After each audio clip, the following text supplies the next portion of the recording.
This is a follow-up to my last video about Bob the Science Guy, where he looks at a photo of this, the shadow coming off Mount Rainier, and proclaims that we live on a spinning ball because of this photo. And so what this video is about is I'm going to show that this is actually proof that we live on a flat Earth. Let's go. Now, most people that would look at this photograph would realize that in order for the mountain to cast that shadow on the clouds above it, the sun had to be coming from an angle or an altitude lower than the peak of the mountain. This is not something that really needs to be explained most of the time. It's rather self-evident. Well, actually, it's not self-evident, Bob. Not if you rigorously investigate possibilities of why or how this could be happening. And you know what's going on? The top of the mountain is actually above the clouds. So, and what we see there is a shadow cast from the top of the mountain. You see, it's impossible to cast a shadow on the underside of clouds when the object that's casting the shadow, the top of the mountain, is above those clouds. The only possibility is casting a shadow down on the clouds, and that's what I'm going to show you in this video. I'm going to prove to you that the sun is always higher than the peak of the mountains. And I'm going to show you that this shadow that you think is going up is not going up. It can't be going up. It's impossible for it to physically actually be angled up. It's only visually angling up. Okay, let's go. So I have these new photos, Bob, taken by mountain climbers on the top of the mountains at daybreak, okay? And so I'm going to use what you just said, looking at this picture. Ready? Now, most people that would look at this photo would realize that in order for that mountain to cast that shadow downward onto the tops of the clouds at daybreak, the sun had to be coming from an angle or altitude higher than the peak of the mountain. This is not something that needs to be explained most of the times. Bob's arrogance right there and condescension. It's rather self-evident. Well, Bob, you're going to eat those words, right? Because you just debunked the spinning ball. Because all the shadows are down on top of the clouds, which means the sun has to be higher than the peak of the mountain in order to cast a shadow on the top of the clouds. Woo-hoo-hoo-hoo. Yes, my friends, Bobby. And this is daybreak. Excellent work, Bob. You just helped debunk the spinning ball Earth. All right, back to this picture for a second, Bob. Besides all the logical fallacies and presuppositions you just committed in your opening statement, there's another one that you did in there, and I covered these in my last video on you. And so here you are, Bob, jumping to an absolutely amateurish and wrong conclusion because you don't understand perspective. You're making an amateurish declaration, especially for a self-proclaimed science guy who should know enough to investigate more rigorously a visual phenomenon such as this, and not assume this or that or the other. You're assuming that the shadow is going upward. And you're assuming that for two reasons, Bob. One is because you believe the Earth is a spinning ball and that sunset and sunrise is caused by the rotation of the Earth and having the sun being physically lower than the mountain. The other is that you don't understand perspective, even though you claim to. Now, I know you guys make fun of it and call it flirspective, and the only reason you call it that is because you don't understand it. You've never learned it.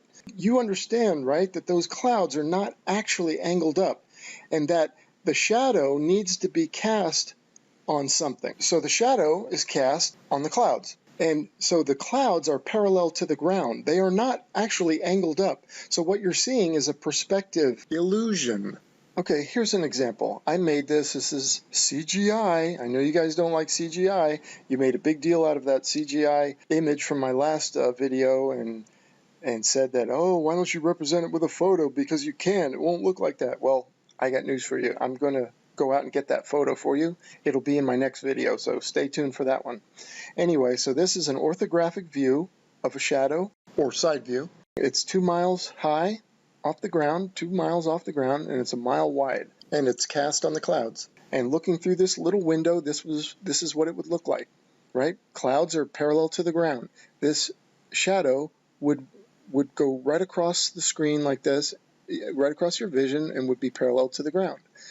Now, if you look at it head on and it's coming towards you, okay, that's going to be on your eye line, right? and that's going to be your perspective view, it's going to look a lot different. Now brace yourselves, because this is going to wreck your little claim that this shadow is going up. You are completely missing the boat, because you make fun of perspective and you don't understand perspective. You're going to be proven wrong right now, okay? Hold on to your seat. Here we go. 3, 2, 1, boom, bam, there it is. This is the same shadow as the orthographic view right here, but this is head on. And it's the same as this, Bob, your picture of Mount Rainier's shadow. Here's 2 miles off the ground. Here's 2 miles off the ground. Here's 2 miles off the ground, or 2 miles high. Here's a mile wide, what it looks like way back there at the horizon. Here's what a mile wide looks like here. Here's what a mile wide looks like here. It's climbing in the sky visually, but in reality, it's dead straight, flat, horizontal, parallel to the ground. Boom, boom, boom.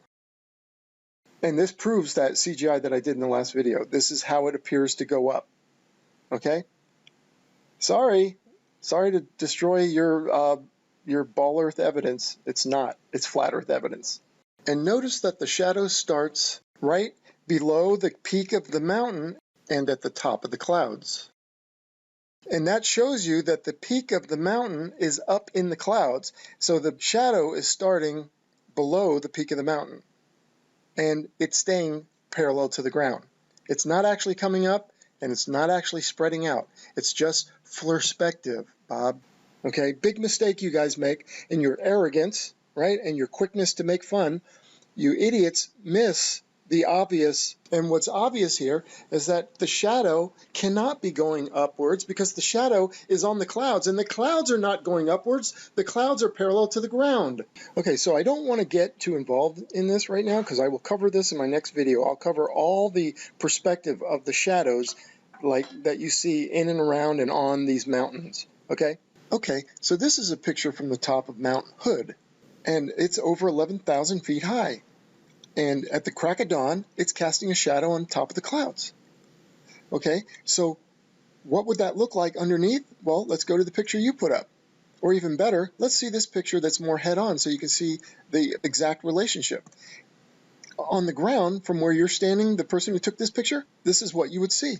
So the sun is not casting its shadow upward to the underside of the clouds. It's casting a shadow on top of the clouds, which is also shading the bottom of the clouds. But now I know somebody's going to say, yeah, but look at the underside of the clouds are lit. That's another one you guys do. Well, it's reflection. It's primarily reflection, because of the fact that you can see when you're standing by water like this, that reflection between you and the sun is only for you. Someone on the side cannot see that. See how the clouds get lit up just between you and the sun? That's unique to the observer. Right? 2 people standing on the beach both have a line between them and the sun, right? But it's not real. It's just a reflection.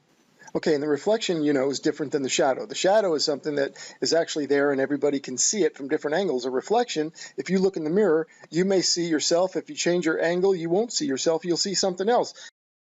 And somebody else at a different angle looking in the mirror will see something else entirely different. So, being that the sun is lower than the clouds from your perspective, that's why it'll appear to light the underside. And that's it. Okay? So if you guys want to see any more on this, I did a video about how the underside of the clouds are lit. I'll leave a link in the description. Okay? Check that out. And so there you go. This is awesome proof now for the flat earth, where the sun always stays above the height of the mountains and casts the shadow down, unlike the spinning ball model where the sun would actually go below the clouds and the peak of the mountain. Because this supposed shadow being cast on the underside of the clouds is not what's happening at all. It's the shadow cast from above the clouds that's darkening the entire cloud. And this is what it looks like from down below. And this is what it looks like from above. So you looking at this picture, you might actually think that the shadow is going up. Well, if you think that, you probably think that the clouds are actually getting higher as they get near you, or that these light poles are actually getting taller as they approach you. But they're not. They're parallel to the ground. Okay, so a real quick way to get these 2 photos, because how are they the same? I mean, this one's spreading out weird like that from the ground level, and on top pinches off.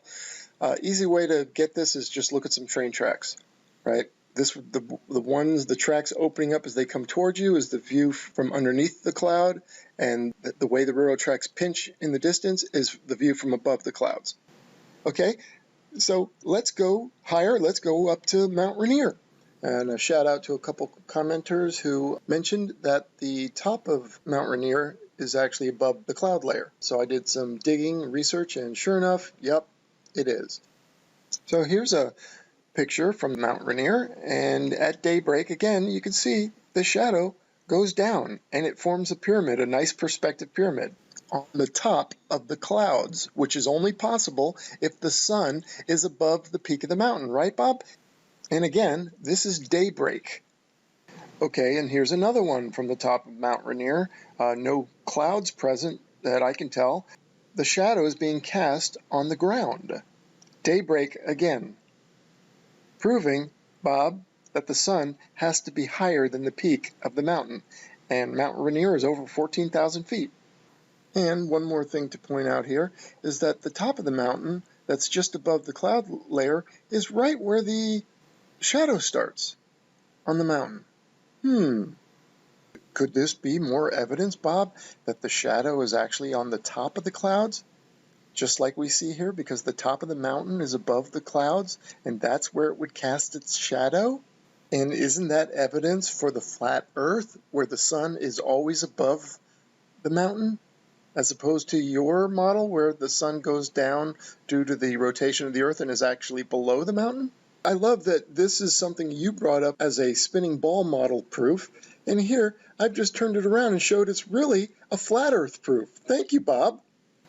And Bob, I realize your spinning spaceball religion is being destroyed right now. You're triggered, but get a grip, man. Put the hammer down. Bob, you're backing a loser. The ball earth is over. It's time to get on the p-brane train, Bob, and head to truth land. Okay, come on. Let's go on.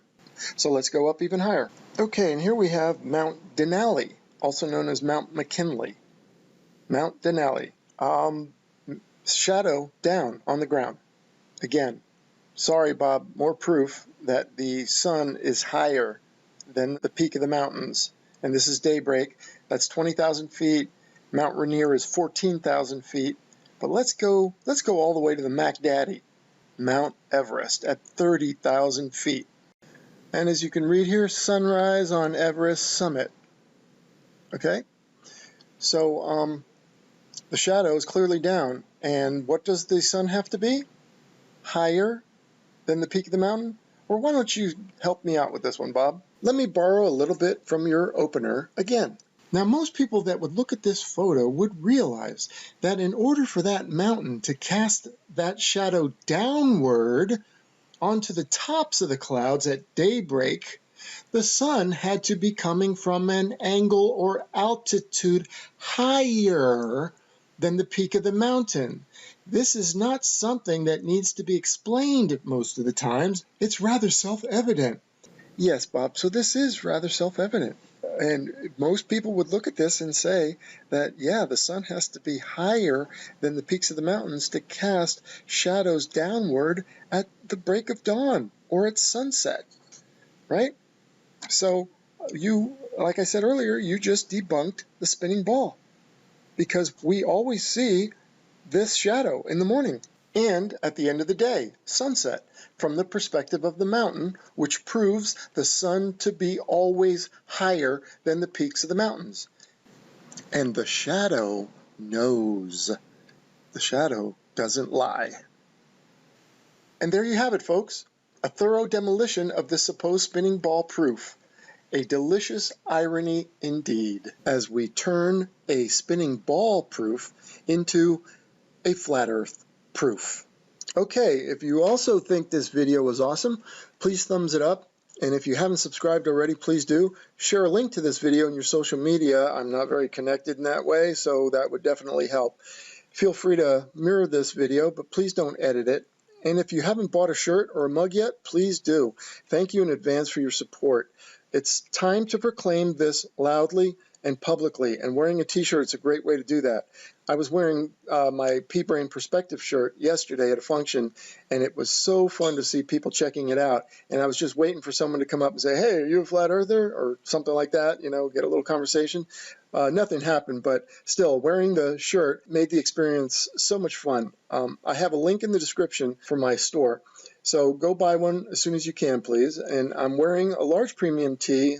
In this picture, this is my p-brane perspective shirt. I recommend the premium tee or the comfort tee. The comfort tee is a little bit shorter and slightly looser fit. I have both and I love both. Super soft. Love them.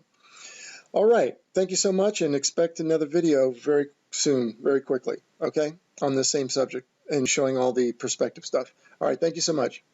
Bye-bye.